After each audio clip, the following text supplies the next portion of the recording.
And if you go to the Cybertruck, it's a 48 volt system. Yeah.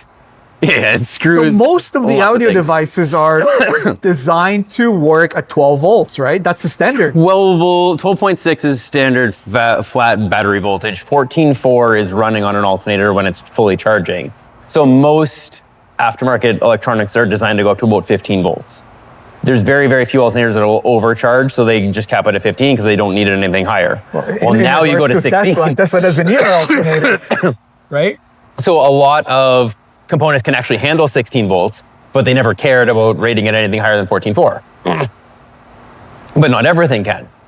So if you go and you take an amplifier or any electronic component that can't handle 16 volts in, and you connect it directly to that battery, well, now you have troubles. You're putting too much voltage. You're putting too much voltage. What can happen? So the amplifier will fry. Fire, it'll burn the capacitor inside, it won't turn on, it's just gonna be cooked and done. Never mind, your car can actually catch fire, no? It shouldn't, as long as you have all the protections in place. If you have done your job properly, as long as there's proper fusing, none of that should ever happen. The fuse will blow, right?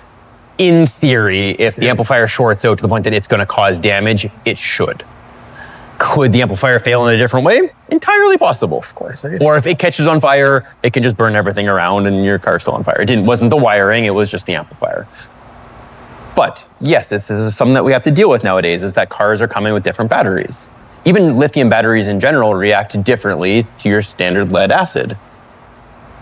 So when you kill some of these lithium ion batteries, they're done. There is no recharging them. That's it, eh? It's done. So we'll use a brand new Range Rover as an example.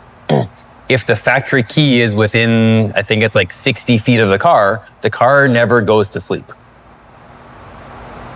So it is constantly drawing like the car is on and will kill the battery. So you're bagging the car for a week, or I'm doing a big stereo system in a car for the week. The keys are sitting on the toolbox. By the way, we have Range Rover kits. Right? So keys are sitting on your toolbox within 60 feet. Oh, you forget it. Battery will die. Well, now you need to buy a new battery and have Range Rover program that to the car. Because all the systems are thousands of dollars. Oh my God. It's 12 volts. It's a regular battery in that regard, but it's lithium ion. So as soon as it's dead, it's dead. So say someone has like a Tesla or Cybertruck, and I've seen some Teslas, the new ones, and even some Cybertrucks with sound systems. So how do you guys go around it? What's the trick? So you need to have an amplifier capable of running on 16 volts for your new Model 3s, new Model Ys. And some of the amplifiers are certified? A lot of them are. How would you know? You go to the website? In theory, in the parameters on the amplifier, so in the documentation provided, it will say operating voltages. Would they say on the website, though? 9 to 16. On the website, you could find you even purchase. You would have to find the owner's manual and read, right? Yeah. If you didn't read and just bought it, you wouldn't necessarily know, unless you talk to somebody and they do the research for you. Or if you've got somebody else like on a forum that has put this amplifier in your exact car, then you're fine. But even then, sometimes it might be capable and the documentation might be wrong. So sometimes you have to just email the manufacturer. Talk to them. Talk to a professional that knows exactly and has dealt with it. As long as it's capable of 16 volts, you're good to go. Okay. If not? If not, don't buy it. Really? Well, if your car is 16 volts and it can only handle 15, that's when you run into those issues. You can't do a converter? Not, in the most basic senses, the amount of money that you would spend on the converter, you'd be much better off just buying the right amplifier.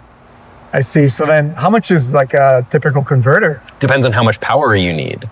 So you can get low power ones for 100, 200 bucks. As soon as you need, let's just say 100 amp converter, you're big money. Well, for sure. Because probably a lot of space too, or no? They're not huge, but it's still a lot of money. So like just buy an amplifier that's capable of it. I see. Now, when you get to the 48 volt stuff, that's a whole different ballgame. Because you're not looking at your stereotypical car audio amplifier. You are now looking at things very, very, very specific, or once again, doing a big converter to be able to deal with all of it. So there is amplifiers designed for Cybertrucks. Oh, there is? There is. Modus makes a whole bunch of things. They're crazy. They're a little bit more expensive, obviously, but they are designed for it. They draw next to no power because of it's 48 volts coming in, so it needs no amperage. Right? Because once voltage goes up, you need less amperage to get the same amount of power. Of course. Right? Yeah. So they're crazy, but you pay for it. I equal to V over R. Isn't that what it was? Something like that. Yes. I should know it off the top of my head. But like, let's be honest, I can Google it nowadays, so I don't need to remember it anymore. And I'm an electronic engineer by trade. Well, I is equal to V over R, I'm pretty sure. Whatever you can find it. It's Ohm's law. Ohm's law. Ohm's law. Yeah. You can find the wheel. Yeah. As long as you understand basic math. It's got GPT these days. It's super straightforward. I think it was Einstein that said, don't remember anything you can look up. Yeah, pretty much. And that's how society's going, right?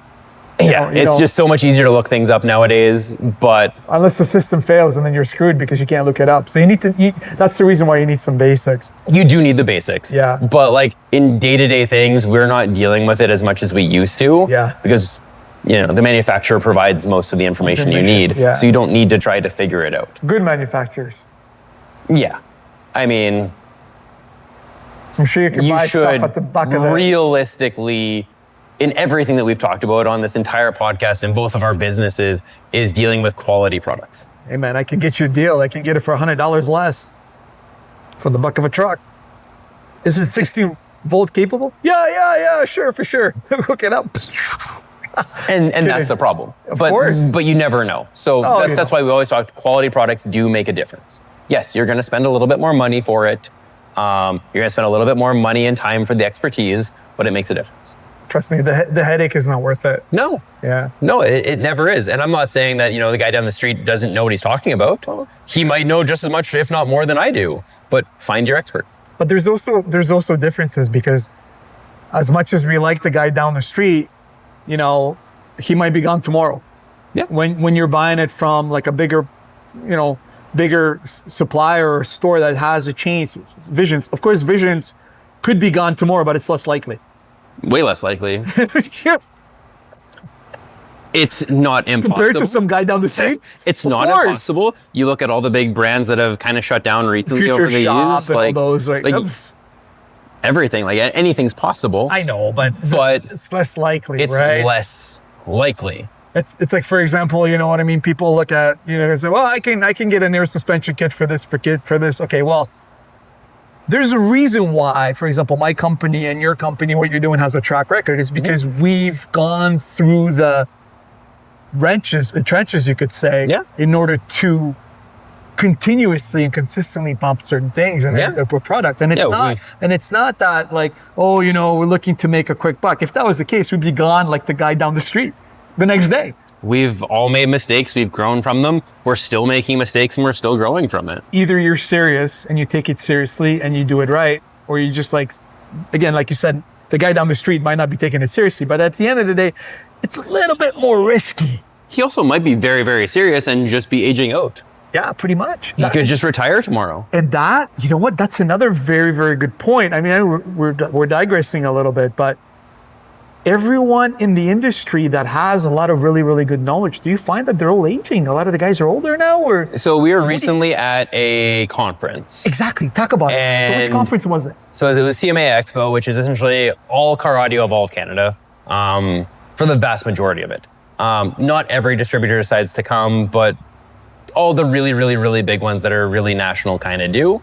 They get together, they put on a show for all the retailers to be able to come in, learn, talk to products, get everybody in the same room, see new products, debut things. So the Audio Geek convention, I guess? Essentially, for lack of a better term. Audio guy? Yeah, like, and only Canada, so like it's not as big as anything in the States, but like it's still big enough for us. Mm-hmm. But one thing that we all talk about every year is you look around the room and it's a lot of gray beards. Older guys. It's all older guys. Yeah. Few girls, but it's all mostly like the older generation and like guys that have been doing it for 20 plus years. Well, we're all getting up there and this is not exactly an easy job on your body. So we're all like, 5-10 years more, maybe. So maybe. Where do you guys get fresh blood? Because the industry keeps going, like, no? So that's the thing, is that we missed an entire generation within the industry. Why, do you think? 2 reasons.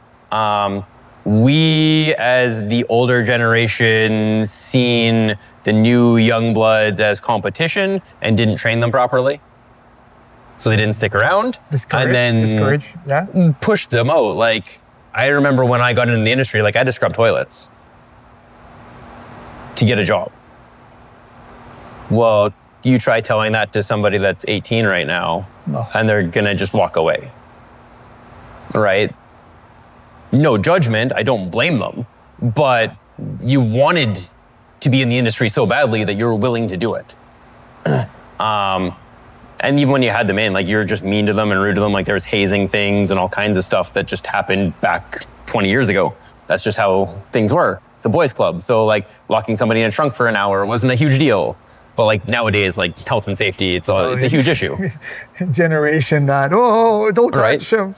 Yeah. Right. So things are different. I guess. But then the other side of things is that because the car industry changed, the manufacturers also pulled back. So the manufacturers were doing all the trainings, well, they pulled back. So less trainings happened. So all the new people weren't getting trained in store, and now also weren't getting trained by the manufacturers. So the guys of that generation, the only guys that survived were the ones that toughed through it. The vast majority didn't. So, for example, going to CMA, where do you see the future? Is the future really grim? No, the future is super bright because, like we already talked about, like the manufacturer, as much as they're doing everything with the new head units and big screens and everything, they're never going to produce great audio. So there is opportunity. There's tons of opportunity. How many cars do we see on the roads, right? There's new cars every day, and I mean, you guys all drive cars. Are you happy with how it sounds? Like, probably not. You probably know that it could be better, and if you don't, come in and take a listen to a car that is better. It's just a matter of, do people value it the same way that they used to? Like, you sent me a reel the other day from, the 90s. 1990s. Of the only mod the vast majority of people did to their cars was an upgraded audio system.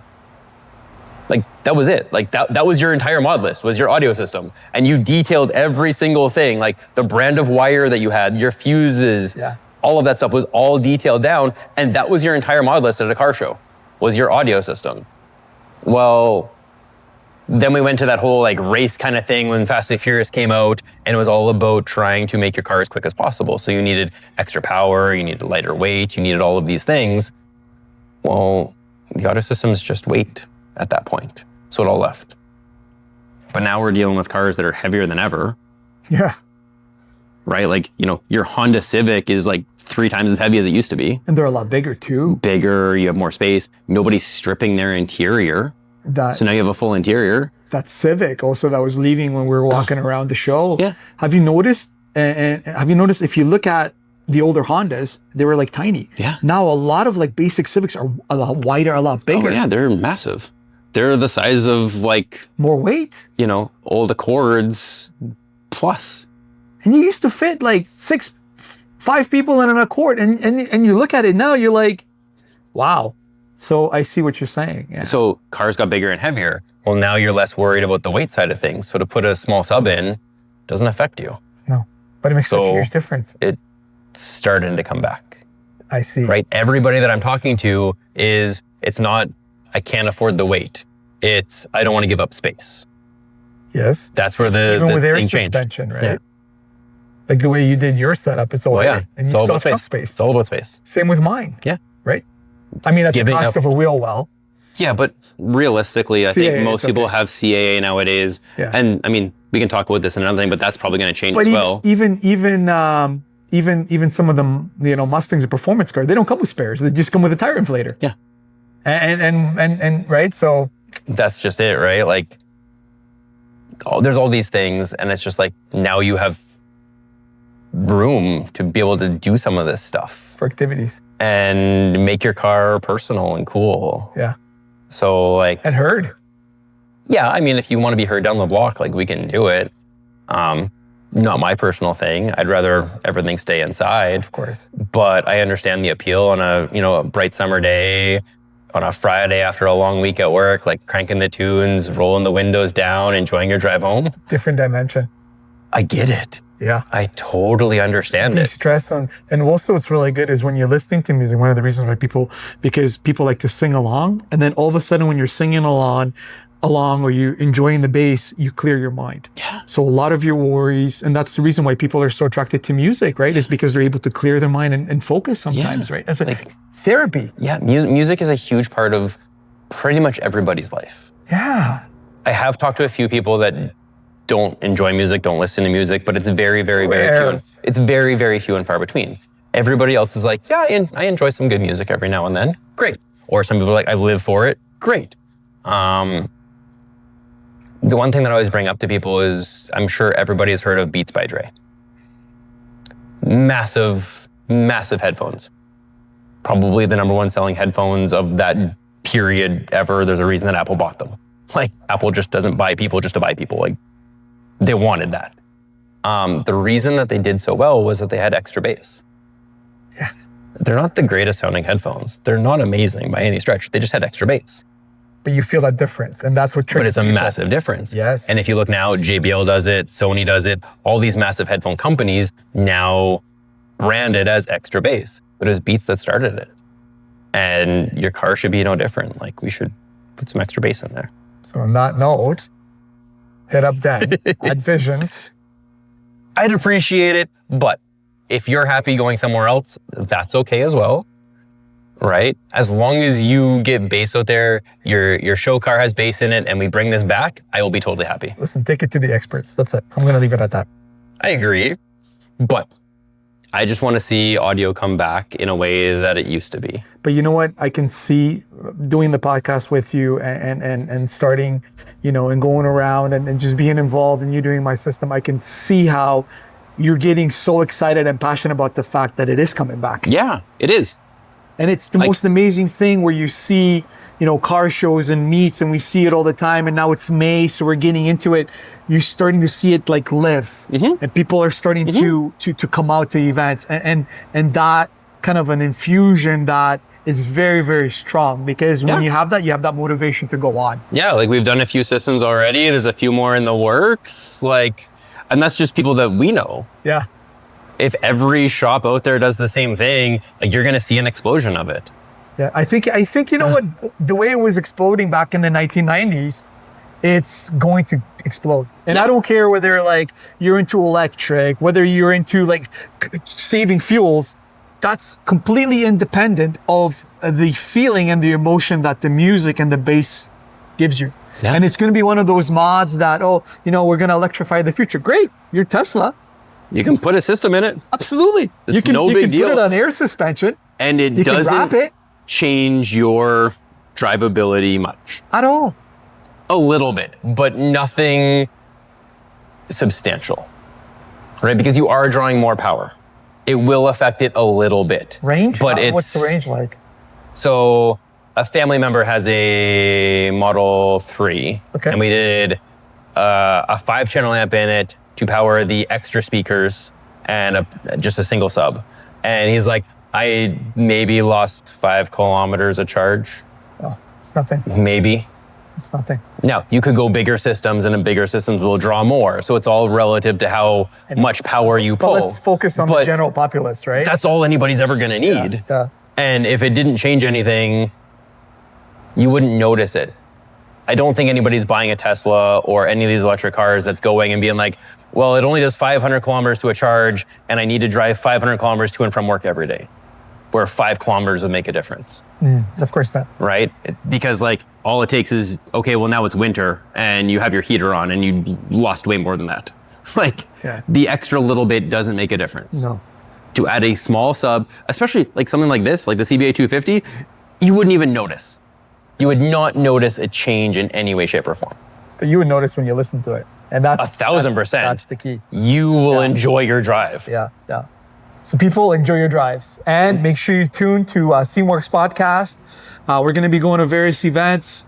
time allowing, because we're really busy. Yeah, we've got a few more this week. It never stops. But that's the crazy thing about it. It's being able to motivate yourself and to kind of stay consistent and keep pumping out projects. But definitely check out some of our podcasts. In the future, if you want to reach out, comment on all of our media that we put out there, and we'll see you on the next one.